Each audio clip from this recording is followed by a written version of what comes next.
Hello guys and welcome to JP Boxing. I've got another very big fight preview and prediction for you guys to watch today. Yesterday I dropped my prediction for Mike Tyson versus Jake Paul. If you want to go check that out after this video, if you're buying into that circus, I'm not going to judge you. I'm one of them guys that the closer it gets, even though I really didn't want it to happen, I've been kind of like hooked into it just because I want Mike Tyson to win so bad. But this ain't about that fight. If you want to watch that prediction, go check that out afterwards. But for the real boxing fans, the hardcore boxing fans, there is actually a fight on this show that is kind of annoyingly getting overlooked a bit, because obviously it does have that huge circus main event, obviously stealing the limelight from it. But I hope most people do really know this one's happening, do tune in for it, and all the casuals that are watching because of Mike Tyson versus Jake Paul, hopefully they tune in just about an hour early so they see some real fucking boxing. You guys know what I'm talking about. It's the reason you clicked on this video. You can see the promo picture here. If you watch their first fight, you're going to be super excited for their rematch. I know I fucking am. That's right, people. I'm talking about Katie Taylor versus Amanda Serrano, 2.5 years on from their first fight. Their first fight was actually on my birthday. What a fucking birthday treat that was, man. The first fight, people, if you haven't watched it, I don't know where you've been. You must have been living under the rock if you're a boxing fan for the last couple of years, or just come out of a coma or something like that, because it's probably the best female fight of all time on the biggest female stage of all time. But that's doing it an injustice, just putting it in the female category. It is one of the best fights I've ever seen since I started watching boxing. I'll go as far as saying it's one of the best fights of all time. Round 5 of their first fight was one of the most incredible rounds of all time. It was Ward versus Gatti style. Another incredible fight. If you guys haven't seen that, then I don't know what you guys are doing.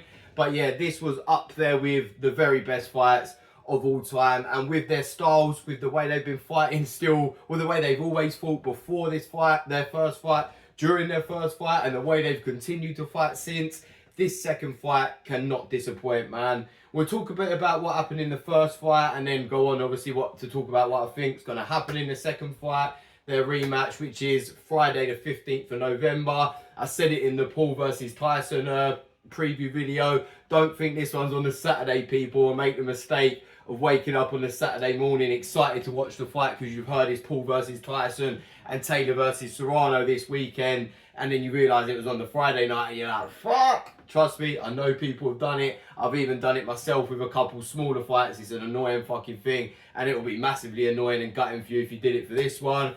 So yeah, Friday the 15th of November, Netflix, on the undercard of Paul versus Tyson. That's when this goes down. Just run through the stats quickly. Oh, I should say, this is actually at the weight above where they fought last time. It's for the undisputed light welterweight title. Obviously, what a brilliant crown that is to win. Katie Taylor obviously already has it. She's a defending champion, 123, lost 1, knocked out 6, 38 years old, getting on a bit now, is on the slide a little bit, we must say, but still one of the very best boxers on the planet.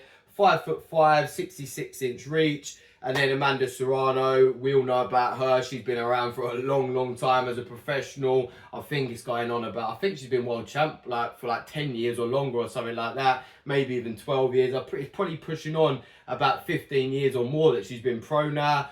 Over double the fights of Katie Taylor, but then you've got to factor in that Katie Taylor had a huge amateur experience fighting all around the world against the very best. 147 Serrano, lost 2, drawn 1, knocked out 31, a very good KO ratio. That's always hard to say for a female fighter. One of the hardest hitting female fighters pound for pound. Maybe the hardest hitting female fighter pound for pound. I probably would say that now thinking about it. Also 5'6", so even though she's coming up in weight for this one, she's actually an inch taller than Katie Taylor, about half an inch, but they're pretty much the same size when you see them face to face.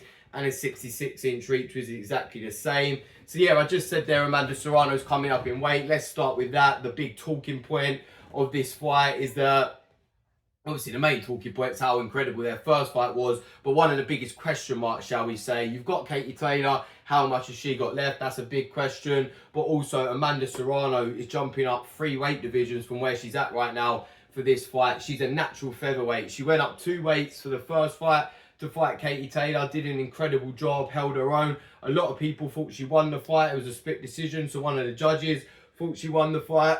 But this one, obviously, 3 weight divisions jump. A weight division she has fought in before. She's fought at light welterweight. I know she's fought there once when she beat Reynoso about 6 or so years ago now. Won the title there, may have been slightly longer ago. And then literally straight after that, she dropped down like 24 pounds to fight for the super flyweight world title. Amanda Serrano actually has a Guinness World Record. She's got 9 world titles across 7 weight divisions. I don't know if it, I always hear him mention the Guinness World Record. I don't know if it's for, it can't be for male fighters, because obviously there's male fighters that have done it in 7 weight divisions, Manny Pacquiao, etc., and won more world titles than that, I think. I don't know the stats off the top of my head. I'm more of an eye test guy than a stats guy and who people have beaten stuff. But either way, it's probably a Guinness World Record for the females, but that's still incredible, man. So she's gone from super flyweight up to like welterweight. What's that? What, £115 I think super flyweight is, up to 140, a 25-pound span across her career. You compare that to Katie Taylor, who's spent her whole career at lightweight and then a couple at light welterweight, a 5-weight span. Amanda Serrano is a legit pound-for-pound queen, man. And yeah, should we talk? So obviously the weight, that's a big thing to talk about, but I said we'd talk a bit about the first fight first. You might be wondering how I scored that first fight, because a lot of people called it controversial. I can't see it controversial, because the first time I watched it live, I scored it 95-95. I just watched it back today, even though I probably watched it a couple of times in between, but forgot my scorecards as well. It's one of them fights you can just watch over and over again. Love it. One of them fights you show to your mates, your family, to try and get them more into boxing and female boxing, etc. But when I watched it today, I scored it 96-94 to Taylor this time. So then people screaming robbery. I have to, in my opinion, say you're wrong. Well, you are wrong, because you can't quit a robbery when a lot of people thought Taylor won the fight. Even if you thought Serrano nicked it, it was very close. So you can't quit a robbery. How I saw that when I scored it earlier, I gave the first 3 rounds to Taylor. I then gave the next 1, 2, 3, 4 to Serrano, and then the last 3 to Taylor. Taylor boxed well in those early rounds, which will, without that, be a tactic that she'll bring into the second fight. Serrano, sorry, I lost my voice a bit there. I'm spitting out so much facts talking about this fight, man. It is a real hyped up one. I'm talking so much, I'm losing my voice. By the time this comes next week, the amount of videos I'm going to do on Tyson versus Paul and on this and Barrios and that on the undercard, my voice is going to be gone. So make sure you're tuning in, people, to see how different I sound by the time next week comes, especially after the fight if Tyson wins and I'm fucking screaming, celebrating. But anyway, I digress. Serrano then took over in their middle round, started battering Taylor up. In the 5th round, she like obliterated her, had her out on her feet. And the fact Taylor managed to survive that and turn it around and then win the fight is actually incredible. And then she won the last 3 rounds by getting on her bike again a little bit, and Serrano kind of slowed down. So the tactics going into this fight, they're obviously going to take a lot from that first fight, man, because I know Katie Taylor's lost since then, but she avenged the loss to Chantel Cameron. Not a lot's happened for Serrano. She's like done the 3-minute thing and stuff like that and made some game changes for the female boxing. But there hasn't been anything massively drastic in their career that you say it's a completely different fight to 2 years ago. The only thing I would say are the differences is that now Serrano's going up to the highest she's ever been in weight. So obviously she's been at like welterweight once, but it's the joint highest. And Katie Taylor is on the decline a little bit. I think when she fought Serrano, that was just like one of her last peak performances. And since then, even though she dragged it back against Chantel Cameron in the rematch, she did look very fucking tired and very rugged at the end of that fight. But they're still near peak. Serrano, I think, is still at her peak. Taylor's coming down a bit. So yeah, what I was saying is, I blabber on a bit sometimes, people. I apologise, but I always get to the point in the end that they're going to take a lot of tactics from that first fight. What worked for Katie Taylor? The boxing. The boxing and moving in the early rounds. She was outboxing Taylor quite well. I had her 3-0 up after the first 3 rounds, and she slowed down, started to plant her feet a bit more. Obviously, didn't expect Serrano coming up 2 weights to hit as hard. What worked for Serrano? She said it in the press conference when she was sitting next to Jake Paul and Katie Taylor was sitting next to Mike Tyson. She said it with confidence around those superstars, around the legit legend in Mike Tyson. She said, this table is winning. The Jake Paul table is winning. I'm winning, and I'm going to start round 1 exactly doing what I did shoot in round 5 of our fight, and I'm not going to let you off the handle this time. I'm going to stay on top of you, and I'm going to stop you. So we know what Serrano's tactics are. She is coming in for all-out war. She's getting on that front foot in that southpaw stance, popping that jab, and then unleashing them body shots and coming over the top with a backhand.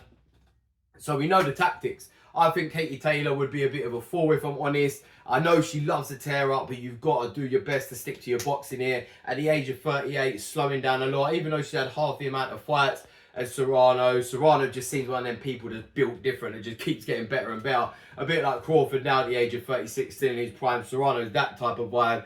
Katie Taylor has had a lot of hard fights, and I think she still wants it mentally. She's always going to have the heart. Katie Taylor has as much heart as any fighter that's ever lived in boxing. Every single one of her fights, or her big fights, have been wars. The Delphine Pursoon fights, ×2, she beat Pursoon, man, and both of them were like scraps like the Serrano fight.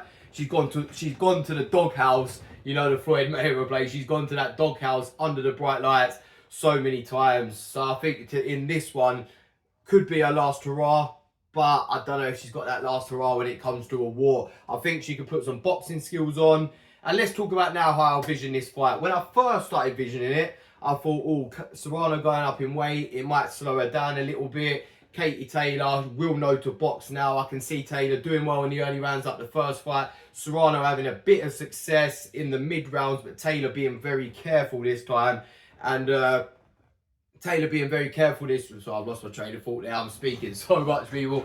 Taylor being very careful this time, not taking as much punishment in their middle rounds, and then getting back to her boxing and nicking even. So Serrano's evening it up, but because Taylor did so well early and then nicking a couple of later rounds, she nicks a points decision. That's how I initially thought it was happening. Thought it was going to go down. But now we move closer to the fight. I watched Cameron versus Taylor 2 again. Instead of just having it in my mind as, oh, Taylor's won the fight, she turned it around, she did very well, but it was still very close. And I do think Amanda Serrano, despite being smaller, is a lot better than Chantel Cameron, hits harder than Chantel Cameron, hits faster than Chantel Cameron, throws a lot more punches. She said that in the press conference too, punches in bunches. She ain't going to let Taylor off the hook.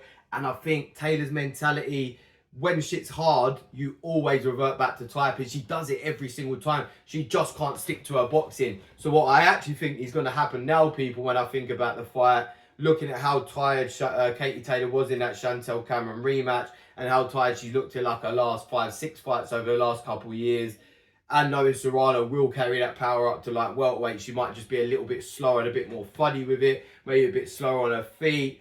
I think Taylor has a good couple rounds, with Serrano coming at her, pushing her, but Taylor going with her, outboxing her, but throwing a bit too many punches. Serrano starts to land big in the 3rd, 4th, 5th rounds, really busting up Taylor's body. Taylor trying to box, but getting sucked in and just not being able to do what she used to be able to do as much in the war, in the pocket. And then the same when she's boxing now because she's tired.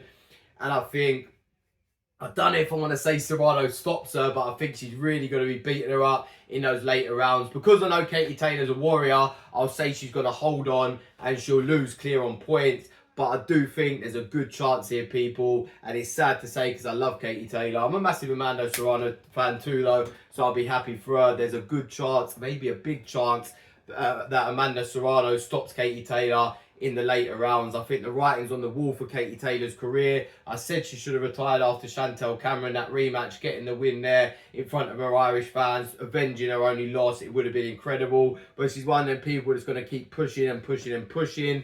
But I hope she don't go out getting knocked out here. But I do think Amanda Serrano avenges that loss of the first fight, comes in, looks great because she's just a woman that keeps getting better and better. But what I do know, people, and what I can guarantee, before you jump in the comment section to give me your predictions, I guarantee you'll agree with me on this.